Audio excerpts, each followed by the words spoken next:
Many shades of pink and black health.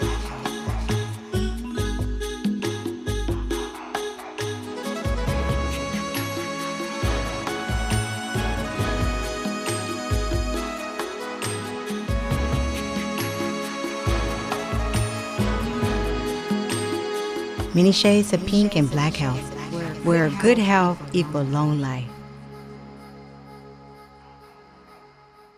Welcome to the Many Shades of Pink and Black Health radio program on KBLKradio.com, sponsored by Many Shades of Pink. I'm your host, Wendy Sherrill, breast cancer survivor and advocate. And I'm your co-host, Dr. Susanna Afflalo. And we have the distinguished guest today, my nephew, Adam Afflalo, a physician assistant. And the topic today is Appreciate the Journey. So, and that was his topic. That's okay. his title that he chose. That's a nice title. So he can explain that to us. But Adam, tell us a little about, who you are and a little bit about your family. All right. Well, thank you. Like she said, my name is Adam Afflalo. I'm a nephew of Dr. Afflalo. I grew up in San Diego. I'm a physician assistant, just graduated school a couple months ago from Torrey University in the Bay Area. Recently married, shout out to my wife, Michelle. Uh-oh. And now I'm back in San Diego as a PA, gonna look for a job in the health field, and anything else? Yeah, you gotta dig back deeper. Okay. Because we're talking about, we want to go back to the childhood, Okay. really it Exactly. started like Do you have any siblings? Okay, I should talk about yeah. that too. So I have 2 younger brothers and 2 older sisters. One of my sisters passed away about 15 years ago now. My dad's in San Diego, my mom's in LA. Most of my my dad's side of the family's from Jamaica. I grew up in Jamaica for about 8 years of my life. 8 years? 8 years, Wow. Yeah, grew up in Kingston. That was neat. That was neat. Yeah, no, it was a great experience. I think I was about 6 or 9 months old when I first went over there, and then coming back here when I was like 9 or 10 was definitely an adjustment, getting used to being an American again, and everything was different. The culture was different, the food was different, the people were different. So it was a great experience being over there, then being back in the States, and now I'm here now. All right. Well, I didn't get to say welcome to the Many Shades of Pink and Black Health radio show. We're so glad to have you. Thank you. Thank you guys for having me here. I'm excited to share my story and give some advice or whatever you guys need me to do here. Right. It's really just getting to know you more than anything. Perfect. So obviously, I have a passion and a very special place in my heart about Jamaica because I'm still a Jamaican citizen. So those 8 years, those formative years of your life, who was really the person that molded you in those 8 years? Because obviously you were away from your parents. I know that my brother, your father, Michael, and your mom sent you down to Jamaica along with your sister when you were 9 months, and she was a little over a year and a half. Mostly because the work schedules they had, they both worked at night in probation. That made it very difficult to take care of 2 young children, 2 toddlers in diapers. Yeah. So that's when they asked mommy to take on that role and sent you guys down to Jamaica. So what was that like for you? That was a good question. My grandmother, your mother, was the one who raised me in Jamaica. Okay. And that lady was a saint. She, I forgot, was she like 70 at the time? Yeah, 78. And, wow. yeah. At that age, and she took on, a 9-month-old and a toddler. Yeah. Wow. It's amazing. Yes. So there's a lot of, grandparents and aunts and uncles who step up, when parents can't really, raise their kids. So, So I take it that your dad and your parents didn't have family here in the States, probably.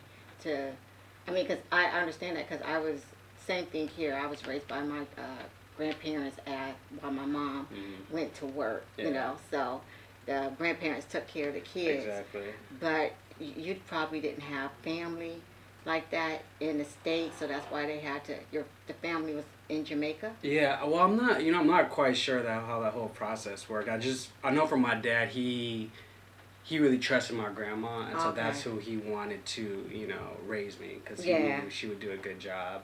Oh, yes. And she did, so shout out to her. Just kidding. Yeah, it's just like I was saying, so growing up in Jamaica, it was an amazing experience, because everything there is more relaxed, I'm not sure how it is now, but back when I was a kid, there's not all the hustle and bustle. You could just enjoy life, Yeah. and just take it for what it is. And everybody there is just so kind and nice and appreciative of just everything that's going on. And it helped me. She kind of gave me the foundation for what I'm doing now, what I want to build. She was a nurse too, and she Oh. was very involved with her church there, and she was always taking people into the house to try and help them out.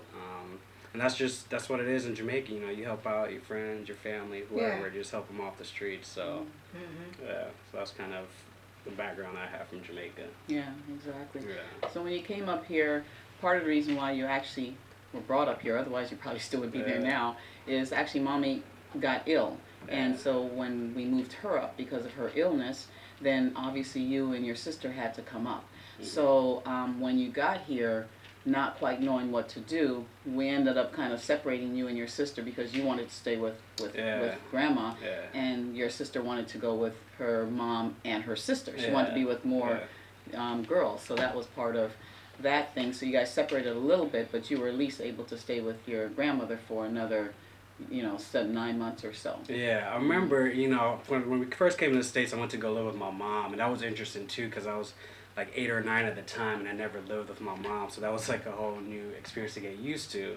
And I think about a couple months into living with my mom is when we found out that the reason why we moved from Jamaica is because my grandma was sick. And I think originally, I don't know, somebody said she had dengue fever or something, I don't know, but then somebody told me, she had cancer, and she only had a few months to live. So then, I was, 9 at the time, so I had to try to wrap my head around, this lady who raised me, who was my mother. She only had a few months, so I just, threw a fit, was crying, and then, then my mom sent me down to San Diego to live with you and my grandma for her last few months. And that was, that was precious time that I can never get back, and I just appreciate being able to be with her the last few months that she had. So when we say that during a certain periods of your life you moved around a lot, so tell us about your experience and how that impacts your life. Yeah, I mean, I guess with that, you just got to be versatile because, like we moved from Jamaica, and that was a big change for me. And then I moved with my aunt to San Diego. And then when my grandma passed, I moved back to Palmdale with my mom. Okay. And then after, I was with her for about a year. Then I moved to San Diego with my dad. I was him for about a year. Then I moved with my aunt.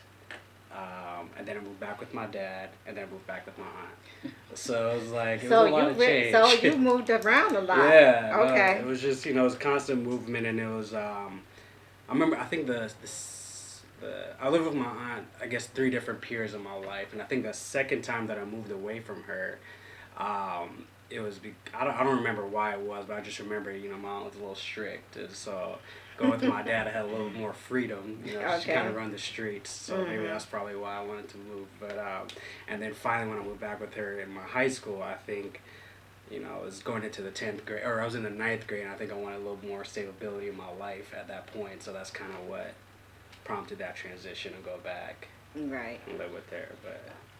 Okay, well, it's a lot of movement. it was a lot, but a lot of adjustments that had to be made. Oh yeah. Yeah. Oh yeah. And he's right, I was strict. Yeah, she was, man.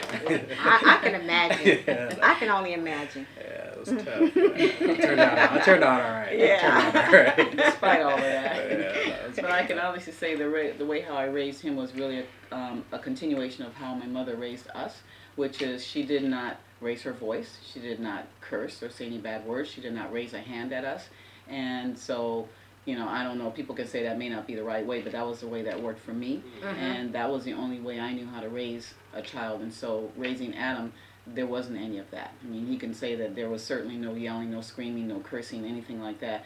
But yeah, if I told you that you need to do something, I would tell you what the consequences were. If you did this, then you're going to get that. And so, he pushed the envelope a little as a young man, and so he found that he had to open the envelope and take the punishment with it. And so, yeah, he was denied things like take the computer away, don't go over to friend's house, can't go to this party, all those types of things. Didn't get his attention too much because I still had to put some more punishment on him.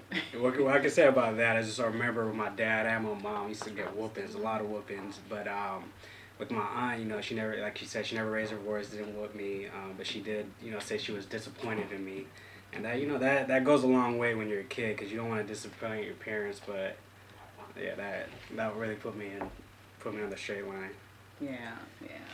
So obviously you had a lot of back and forth. And adjusting to different households, different lifestyles, different structure and discipline and things like that. But when you actually when you and Zondi, I remember your sister's name is Alessandra, nicknamed Zondi, when you guys came down to actually finally live with us in San Diego again, you were close to 10 and Zondi was 11, going on 12. And you were staying with your dad right in Mission Valley. And you guys are going to Lewis Middle School. And so, that was a challenge because your dad was working. You guys had to be at home by yourself in the afternoons. But then you'd come over to school where I worked across the street after school, or I would check on you. But then obviously there was a day and a time that changed your life. And you had just made 11 actually, and about a month prior. And it was your 12th birthday. It was Zondi's 12th birthday. Yeah. So tell us a little bit about that day because I feel like that's probably something that really changed your life. Yeah. And made a huge impact. So tell us a little bit about that, and we'll be able to at least discuss that before the break, and then we'll dive into it after that. Okay. Yeah. Yeah. So January 21st, I believe January 21st, I believe 1999 is my sister's birthday. And we got up like every normal day, got ready for school, probably like 6 a.m. And usually, my dad gave us like a quarter to like take the bus home after school. It was like, I think it was drizzling a little bit that day, so we were like, we don't want to walk in the rain to school, so we just take the bus to school. So we got on the bus, we got off the bus, and I remember talking to my sister, but she was excited because it was her birthday, and at school, you get free donuts on your birthday, so she's really excited about that. And then after that, I don't really recall the succession of incidents, but I remember we got off the bus. We started to cross the street. Then after that, I don't know what happened. I just remember waking up. I was on the ground. It felt like a dream. And then there's a guy standing over me, and then he told me we got hit by a car. And so I'm not sure how long I was unconscious for, but I was out for a little bit. And then I woke up, and then the ambulance wasn't there yet, but they were on their way, and he was kind of like trying to talk me through stuff and keep me calm. And then I remember him, I remember asking him, "What, were you the one who hit us?" And he was like, "No, I was just the first on the scene." And then I remember like looking around. I was still on the ground, couldn't really move that much, but I remember looking around for my sister to see if she was okay. And when the paramedics arrived, I remember asking her if where's my sister? She's okay. And they were kind of being vague about it. They're like, "Oh, she's over there," and they weren't really giving me any answers. And I wasn't really putting two and two together at that time. But looking back, I could see why they were hesitant to like say anything about her, because she had some brain damage from the impact of the car, and so they didn't really want to get too much into that at that point when I'm laying on the ground. So after that, they took us to the hospital, and I had a broken leg, and I remember lying in my bed. This is, a couple hours later, I remember lying in my bed, and my leg is just throbbing. And I remember my aunt and my dad coming in to kind of tell me, what happened with my sister. And I remember just breaking down because they told me she passed away. Wow. Yeah, so that was heavy for an 11-year-old to have to deal with. That is truly something that is tragic.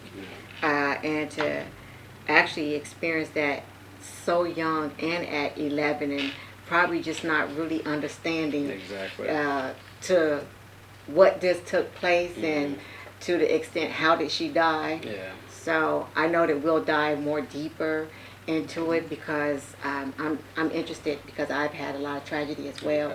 So Yeah. I want to touch base on that. Perfect. Okay. So let's go ahead and take our break now. So you're listening to the Many Shades of Pink and Black Health radio program on KBLK Radio, and we'll be right back after this break. I'm tired of seeing black and brown women dying.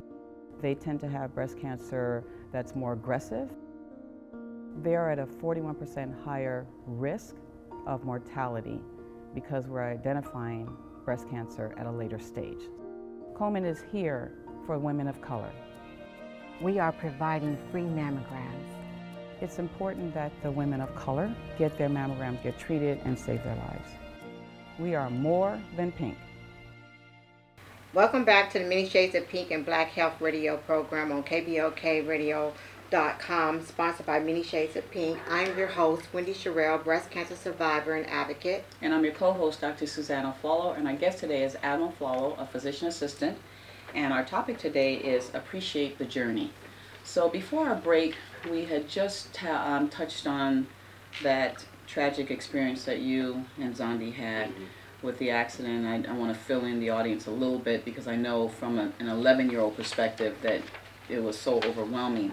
But it was just as overwhelming for your dad and I when we got the call at 6-something in the morning saying that you guys had been hit. I was getting ready to go to work at Kaiser, and your dad called me in hysterics, crying, and I couldn't get anything out of him. I went straight to him, picked him up, went up to the scene, but I can tell you that on the way to pick him up, I passed by.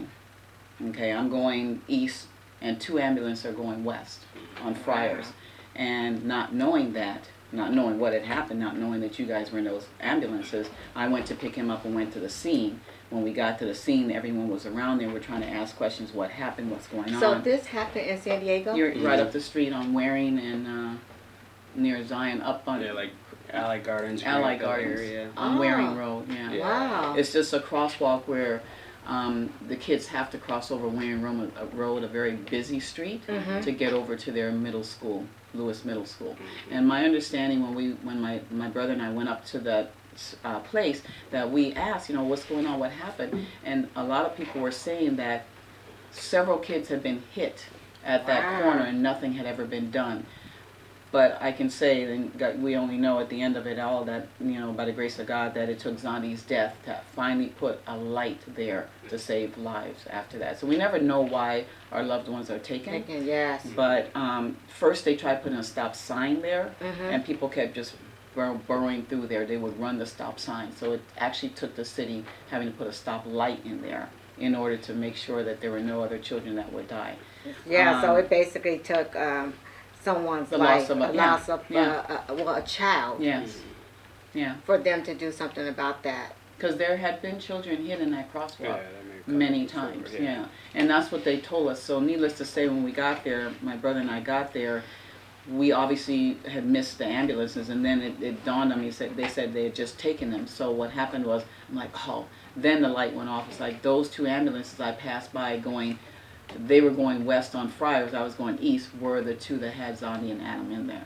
Yeah. So when we got and they told me, and this is the part that I already knew as a physician that Zondi was no longer with us, is when they said that, on the impact, they got hit walking the crosswalk. This lady was taking her daughter to high school at Patrick Henry, right? Yeah. And she was distracted or something and looked down and then didn't see the kids in the crosswalk and hit them. That Zondi was the first one closest to the car, so she got the impact was the greatest with her. So on the dash, her head hit the windshield and cracked it. So she was thrown 80 feet and Adam was thrown 40 feet. And so on impact, she was basically brain dead. Wow. And so, once they explained that to me and I got to the ER and the doctor explained that, I already knew that she was brain dead and that, now I had to step into my physician mode and try to explain to my brother what was happening and put it to him softly, but not making sure that he could handle it because we need to be okay for Adam's sake. Right. And so he didn't really wrap his head around it for a while either. It took a long time. It was a a life-changing event for all of us. For Adam, obviously for Zondi, whose life was taken, my brother's life, obviously Adam's mom, and everyone was affected, including the city, I'll be honest with you. Yeah. Because there was such an outpouring of support and love for the family. And even afterwards, when it was a hard decision, especially for your mom and dad, to agree to donate Zondi's organs to save many lives, that was a situation that the parents had a hard time with. It was a no-brainer for me. That was the right thing to do. 12-year-old organs can save lives. She was healthy. Yeah. So, in the scheme of all of that pulled the family together even more. But the community supported us, and they were so, I had patients coming to me saying that, after that, I'm going to donate my organs. Because, African Americans don't like to do that. Right? No, well, that's just something that they don't understand, that Right. they're helping saving lives, save Right. lives. Right. If, and I'm like, why not? Why not, Right. save a life with those organs? Right. But they just don't believe that, Right. in that. So that's something that we need to push Bring as more well. awareness to it. Bring Right. more awareness to it. But I'm really glad that your family had the community support, especially when a young life is taken, in such a tragic manner. And also, it brought awareness to that area where it forced the city to do something about that. So, unfortunately, it had to take a young life in order for them to do that. But in the end, they have that stoplight light there to save future lives. Yeah. So I'm just more curious, Adam, just kind of laying the groundwork for the audiences. That impact was tremendous for everyone, but mostly for you. Explain to us how you coped with that. And I know you had survivor's guilt and things like that after you finally figured out what happened to Zondi. How did you cope with that?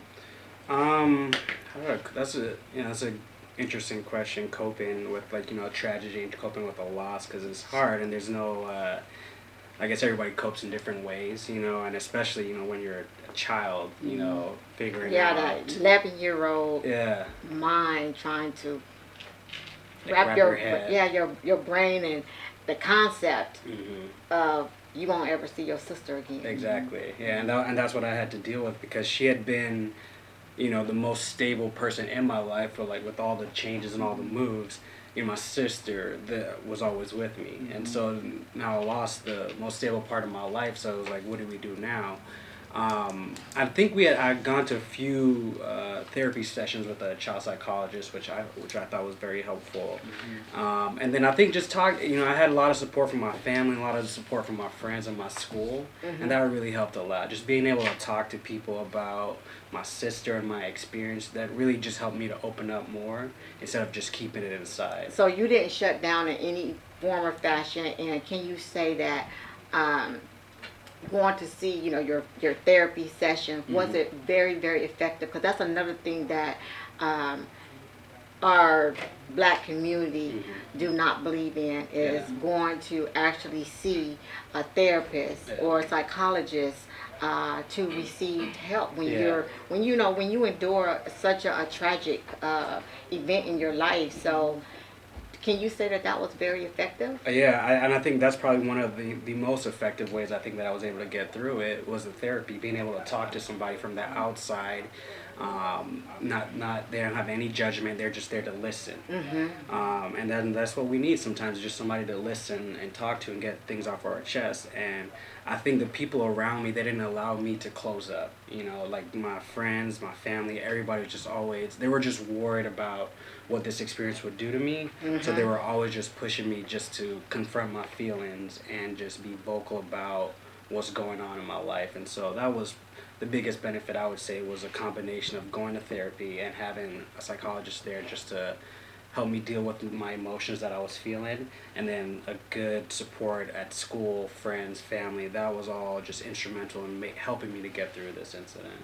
And I think the one thing I remember from that is, I do remember after, because you stayed with me afterwards, as we had, you had to go to ortho. You had a major surgery on your leg because you had what they call a, what do they call it again? No. It was a compound fracture, but it was a compartmental syndrome. So they had to pretty much fillet your leg open to release all that pressure. So you were in a cast and all of that, and as you were living with me, I remember that we would talk and you had survivor's guilt. It's like, why Zondi and why not me? Yeah. You know, and I had to try to make sure that I let you understand that God had his hand on all of this, and that he took her for a reason, and that was to make sure that light was there to save children. And she wanted to be a physician. She wanted to be a pediatrician. I remember that. Wow, and so she knew what she wanted to be at that young age. Exactly. And so Adam was trying to figure out, you know, in his 11-year-old mind, why her? Why not me? You know, and that's common for people that are in an accident together. They have survivor's guilt. But I had to make him understand that God spared you for a reason. That he had a purpose on this earth for you, and that you had to figure out what it was, get strong again, and step into your purpose, because you were spared for a reason. Both of you guys could have been gone that day. But there's a reason why. We don't understand the bigger picture until later.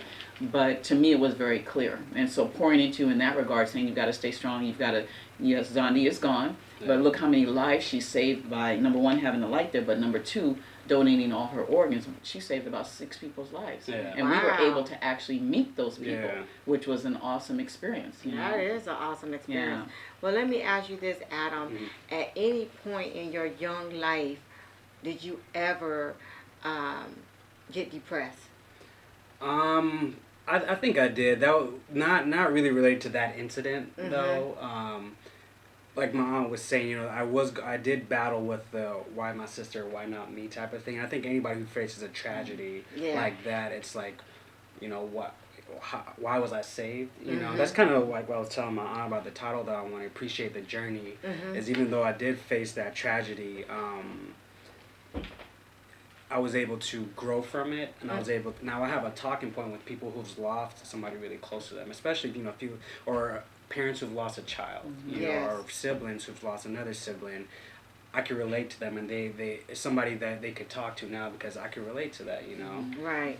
But yeah, I think, you know, growing up, just with all the change and transition with my parents, I probably did go through a little bit of depression.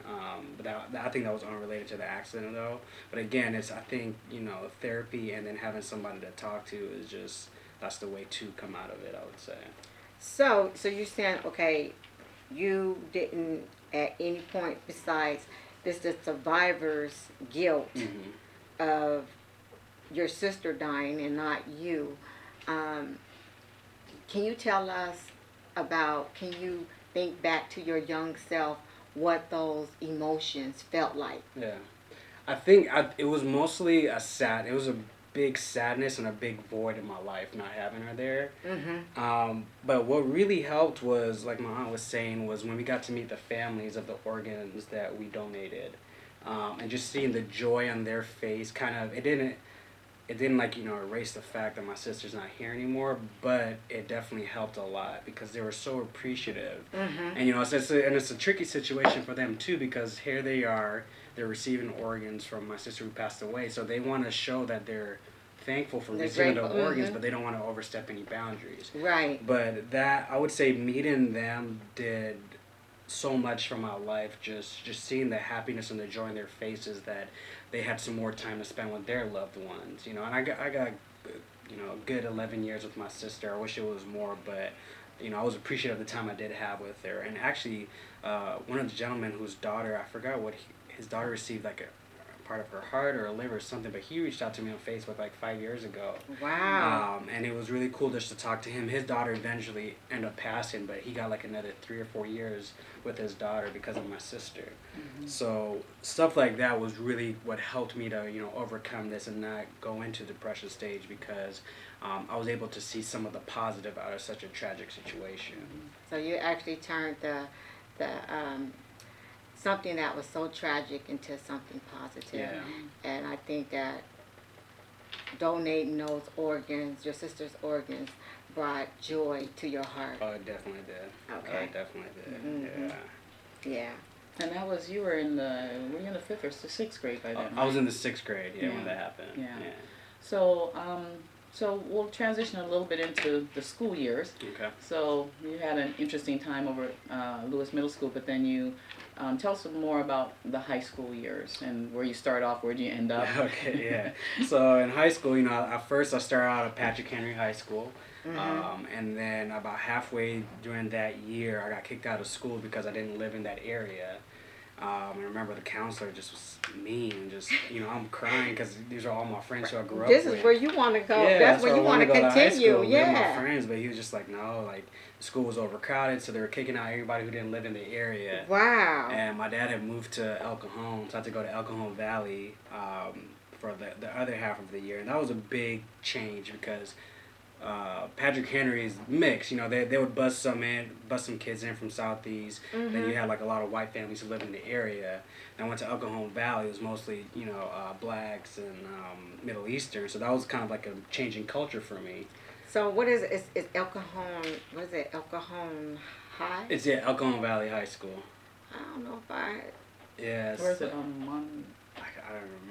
Mollison or something. Mollison. Yeah, I think. Somewhere over there. Yeah. Oh, okay. Yeah. He didn't stay there long enough. Yeah, I was only promise there you. for like half a semester, and then I moved back with my aunt. Then I told her I wanted to go to uni, which is now Cathedral Catholic, because I had some of my friends who were going there, and I just wanted, they had a good sports team. It was a Catholic school, good education. So, luckily my aunt was like, okay, and She made it happen. She made it happen. Yeah. And that's his version of it, because to be honest with you, on my mom's deathbed, I promised her that I'd make sure the kids got into a Catholic school, because we were all raised Catholic. I went to Catholic school my entire life, and so that was one of her wishes on her deathbed. And so even though I could not overstep my boundaries because I was not a parent or a legal guardian, when he came back into my life and he could stay this time, then I wanted to make sure, number one, put him in a good school, Right. something he wanted to do, but it was really to fulfill a promise I made to my mother.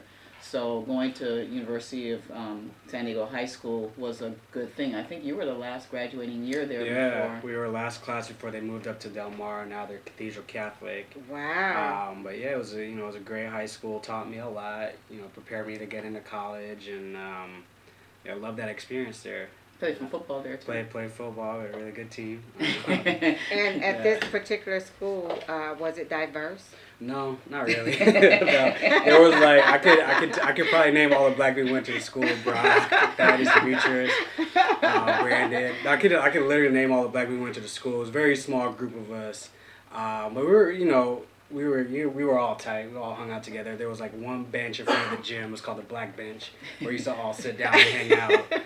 But yeah, no, it wasn't that diverse at all. But I think they wanted more diversity in the school. But it's hard. I think cost also keeps the students away. I mean, it's Catholic school, private school, so the tuition is very high. Yeah. So we got a little discount because we're Catholic, and we had a parish we could say that we attended, which helped. But it's very costly. So they were diverse in terms of cultural, because there were a lot of Latinos or Hispanics coming from East Lake.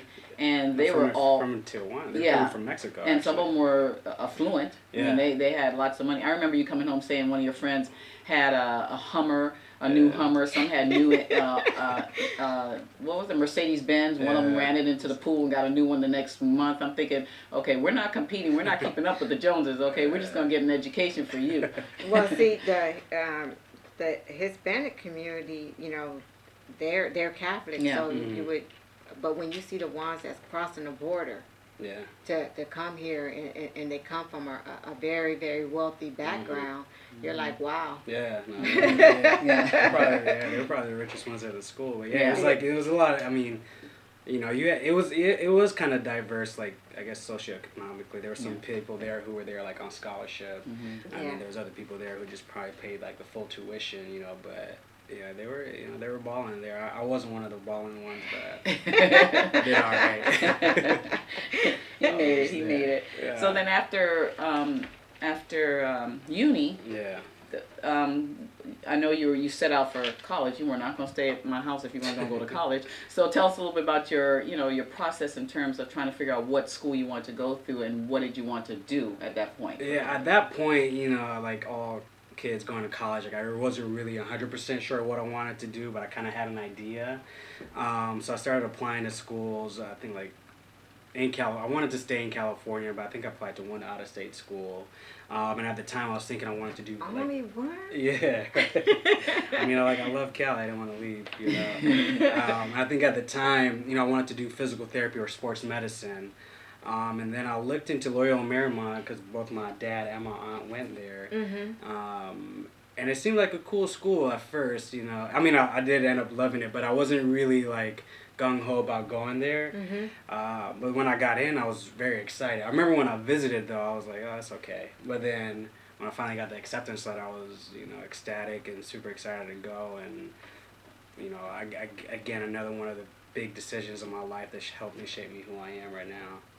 And that wasn't a very diverse campus either. Not quite. I think it was count the 30 I think it on was probably 9% African American, maybe less, maybe 1%.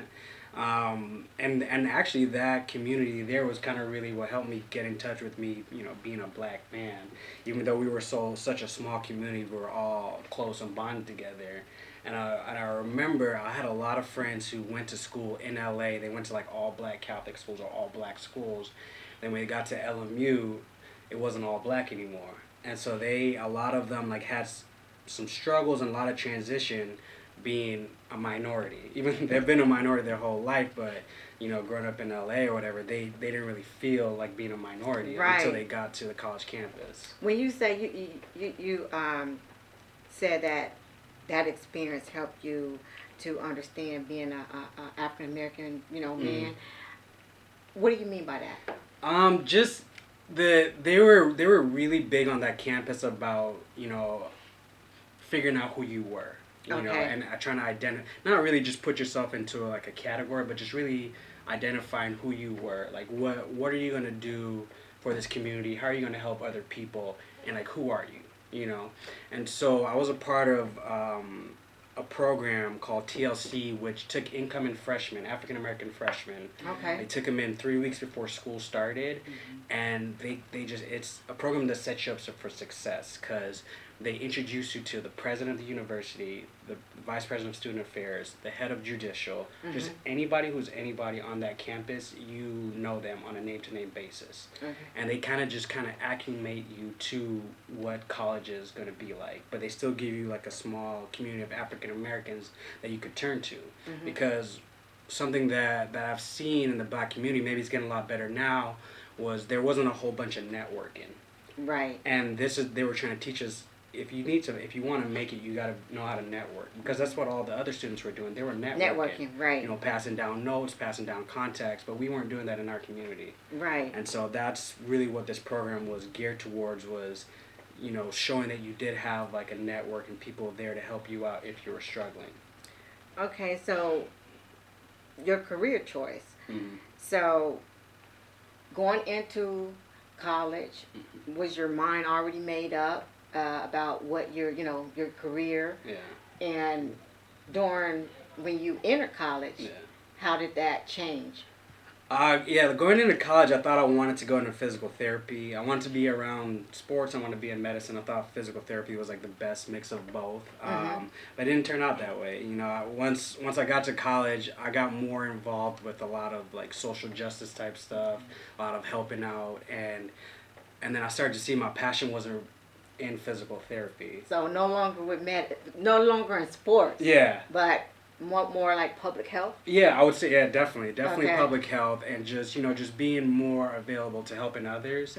And then I started getting a lot involved with a service organization called Majas, and that's what really opened up my eyes to like, there's so much need in our world, and there's organizations that are trying to address these needs. So Majas just led me to doing more and more service around the LA community. I've like volunteered on Skid Row. I went to New York and did a project with homelessness, just learning about how they run their kitchens there and their shelters. And then my senior year of college, I went to South America for a week. Wow. Yeah, and then that's kind of what, that's where I was like, this is my calling, is to help people in some shape or form. Well, can you tell our audience what is Majas? Majas, yeah. Majas. So Majas is kind of like it's a fraternity, but more geared towards service. And at LMU, they have a whole bunch of service organizations where the main thing is just go out and doing something to help the community. And so one of our focus was homelessness, and then also helping children out as well. And so that was like I said, that was what gave me the green light to like really get involved with helping out my community, was the Modest organization. And you said that your senior year is when you went over to Ecuador. Tell us about that experience and that week in life. You end up transitioning in that direction. Yeah. So my school, we did trips where you went a week, went away and help somewhere. So I went down to South America. Didn't speak any Spanish. I went to this organization that tried to help kids get out of poverty. And it just touched my heart being there. Like, I couldn't speak Spanish, but I was making connections with all these kids and their families. And then being down there, I was like, this is what I'm called to do. I need to be here, So in our contract that we signed to volunteer there, it says you have to be fluent in Spanish, and I wasn't, but I was like, I'm feeling a calling here. And so after I graduated college, there was a couple months that I was off, and then I moved down to Ecuador. So you actually moved to Ecuador? Yeah. Wow. Yeah, so what was that like? I mean, it was interesting, man. It was an amazing experience. One of the greatest things I've ever done in my life. I met the greatest people, just children, their families, and just all the volunteers who were there with me. Everybody was just there for the right reason. They just wanted to help. And that really helped shape me, to build a foundation of what I wanted to do later on. While I was down there, I was kind of figured out like I want to get into medicine. And then that's kind of, I started thinking about being a physician assistant while I was in Ecuador. Because I had a student who she had appendicitis, and usually in the States you have appendicitis, you could just have surgery. Right. But there, her family is indigenous, and there was some miscommunication with her father and the doctor where he thought he could just heal her with like herbal medicine. Wow. And in this case you probably can't, And so because she almost died a few times. They had to do like 2 emergency surgeries. And that experience really prompted me to want to get into medicine, so I could kind of be a liaison between, the poor or lower socioeconomic and medicine, because I felt like there was some kind of disconnect there, because this family was receiving free healthcare and this doctor didn't really know how to deal with their culture. Okay. And that I kind of wanted to be somebody who could bridge that gap. And you also had to help explain to the father of this student, this was one of your students at school, why it was important to let the doctor do the surgery, because he did not want that, and without that, her life would not have been saved. Exactly. Right. So having, number one, going there and not speaking the language, but learning the language, over the period of time, it's kind of hard to teach English in Spanish when you don't know Spanish. So you had to learn one language and then teach them your language when you were there. But you also bonded with all the families down there. And I know that really made an impact in your life and changed the direction of where you were. And I knew then you had figured out your calling and your purpose. And that's good when you can figure out when, like I said, you don't know why things happen to you, but they happen for a reason. Exactly. I was telling you that I had a lot of tragedy. I didn't know my calling, didn't know my purpose, but my true heart to heart, I feel as though God placed you where He wants you to be, not where you want to be. Exactly. So, like you being in Ecuador, helping them people out, that's where you were supposed to be, because that's where God placed you. I believe that. Yeah. That's true. That's true. So, with that, obviously you signed up for 1 year, and for some reason you decided you want to stay on the second year. You loved it so much, right? Yeah, no, it was hard to leave, because you make a connection with these people. Yeah. And you're around them all the time. And so they became like family. And so at the end of my first year, I was like, there's no way I could leave them, Yeah. So I stayed a second year, but the organization is smart. They only let you stay 2 years. And then they're like, you got to go back home, because you could get stuck down there. Well, you actually get, you really get connected and so attached to the people that you don't want to leave. Exactly. Right. But in order to make a greater impact, you needed to come back and get the education that was necessary to move you to that next level. So when you came back, you focused on going back to grad school. So tell us about that. Yeah, so when I was there, I was like, they have so much need there, and I want to help them. But I was like, I got a bachelor's degree, and what else can I do here for them? Not that much. So I was But like, not to interrupt you, but what was your bachelor's degree? it was in natural science. I was a pre-physical therapy major. Okay. Yeah, and my intention was to eventually go to physical therapy school, but then I went to Ecuador. Okay. So then when I was down there, I was like, I need to go back to school to make a bigger impact, and then I want to go into medicine. And being a PA, it's the course to becoming a clinical provider is a lot shorter than going to med school. And so I was like, I want to be a PA, and the program that I chose did physician assistant and public health. Wow, Together. Yeah, And it was like exactly what I wanted for my life. So I came back to the States, and then I set on this journey to get a skill, a knowledge that I could bring back and help not only people in Ecuador, but people all over, in our communities too, but just all over. I could go somewhere and I had like a skill or trait that I could share with them. Right. And so that was a dual program. So you got a dual master's in public health and master's as a physician assistant. Yeah. Okay. And so with that, are you still having the opportunity now that you've just graduated a few months ago and you're looking for a full-time job? Are you still doing some volunteer work now? Yeah, so I'm working with this organization that goes down to Mexico like maybe once a month or once every month, and they build houses down there. And so at first, when I was first going down there, I was helping build houses, and then I started teaching English. And then now, like I said, I have a skill now, and so now I could go do medicine there. Yeah. So actually just this past weekend, me and one of my best friends, we went down there. We set up this health booth. I was, getting some advice from my aunt about that, and we just wanted to see how things went, just to kind of see what kind of needs does this community. We're down in Tijuana. What kind of needs does this community have? And so we had a great turnout. We had about 50 to 60 people, and they all had health concerns like hypertension, diabetes, and they just wanted some more information. And we were there to kind of provide them. We couldn't, be their providers down there, but we could give them information and encourage them to go see their regular providers. Right. But it was an amazing experience, and me and my friend were going to start trying to do that more. At least go down once a month and just set up like a little health booth where we could answer questions. We were checking blood pressures, checking their blood sugars, and then kind of just looking at what medications they're taking, and just kind of giving them advice, not really, Just assisting them with what they can do. Exactly. So a shout out to Jaron. Yeah, Jaron West, he's a PA, that's my best friend, and he's helping me do that. And he was your best man in your wedding. And too. one of my best men too. Yeah. So and that's my nephew too. Yeah. Okay. Another nephew that I adopted. Yeah. So are you interested in doing that line of work here in the States and locally? Because San Diego have a whole lot of homelessness. Yeah. And so they have this really big, huge homeless event that's happening January the 31st. Okay. And it's huge. Yeah. When I say it's huge, I did it last year and I was amazed that I didn't realize that we had so many homeless.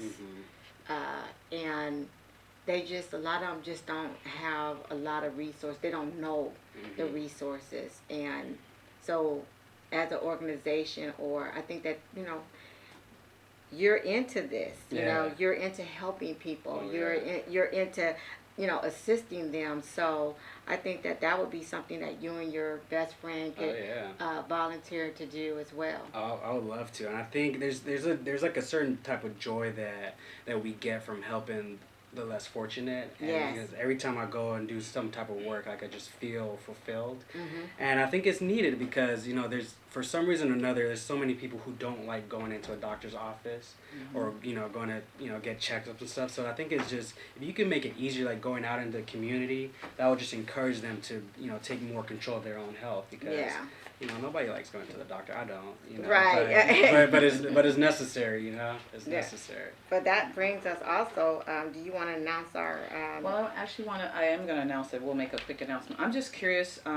Do you have any advice to anyone that's interested in going into the field of physician assistant, in terms of, what to look for, or what kind of skill sets you feel that they need to have? I mean, and mindset. Yeah, I think one of the big things that a lot of PAs, doctors, nurse practitioners, a huge thing that that I've seen that patients feel that are lacking is just good communication skills and listening. Yeah. I feel sometimes like as providers we're so confident in who we are, and then we kind of just tell the patients, do this, do that, this is what you need to do, instead of kind of talking to the patients and educating them. So I think just being a good listener, being more humble, and knowing that, you know, healthcare isn't about demands, it's more of about a collaboration with the provider and the patient.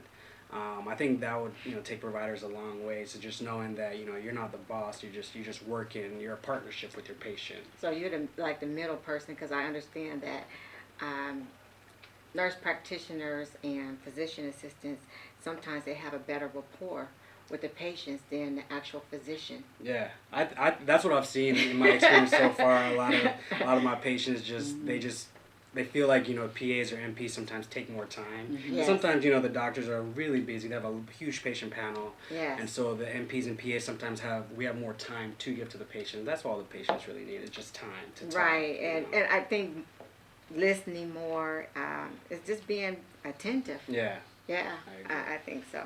And so your last question, and then we'll make a quick announcement and close it out there, is Yeah. what are your future goals? Future goals. Future goals is to just continue to, I guess, give back, because so many people have poured into me, and I just kind of want to pour into anybody that I can. So really just helping out my community here in San Diego, California, and then just worldwide, just being wherever God pushes me or calls me to be. I just want to be there, and I have a skill that I could give to people now. Like, I have some knowledge about medicine, so I want to share with people, educate them, and just encourage them that, you know, you can take control of your health. So I think, yeah, moving forward, you know, my passion, my goal, my calling is just to be there to help people in whatever way that they need help. Okay, well, Facebook have a mentorship. So list yourself as wanting to mentor. Okay. Yeah. So look Okay. into that. They have they have a lot of features now. Okay. So and one of them is mentorship. Oh, yeah, that'd be So awesome. you know, you would actually be list yourself as a mentor, and then someone would Reach out. someone will reach out that want mentorship. Okay. Okay? Yeah, So, yeah. All right, so we're going to just make a quick announcement and then we'll close out. And basically it's just to remind the audience that we do have a monthly event, our whole health event, a monthly community outreach event, Good Health Equals Long Life, every third Wednesday of the month. The next event is going to be on January 17th, 2018. We're at the Big Lots parking lot on Federal and Euclid, 1655 Euclid Avenue. So please come out. We'll be there from 10 to 6. We have lots of services there. And what we want to do is take an opportunity to thank you, Adam, for sharing your story with us today. We Yes, appreciate it. thank you. Thank you Hopefully both the for audience- having me. I appreciate it. Yeah, hopefully the audience has learned something. That Yes. despite struggles and obstacles, you can still be successful and carry out God's purpose in your life. So, so sis, we can roll. Yeah, it well, on. you have been listening to Many Shades of Pink and Black Health radio program on KBLKradio.com, sponsored by Many Shades of Pink. I'm your host, Wendy Sherrill, breast cancer survivor and advocate. And I'm your co-host, Dr. Susanna Afflalo, and we had the pleasure of having our guest today, my one and only favorite nephew, Adam Afflalo, and my other nephews don't need to get jealous. A physician assistant with his master's in public health, and the topic today was appreciate the journey. So with that, we thank you for listening. Make sure you tune in every Sunday at 2 p.m. For more information on breast cancer, visit the Coleman San Diego Circle of Promise website, www.colemansandiego.org. And if you want to know a little bit more about my calling, A Healthier Me, which is a lifestyle change program, you can visit www.ahealthiermesd.com. So Merry Christmas to everyone. Merry Christmas. Happy Kwanzaa. Yeah.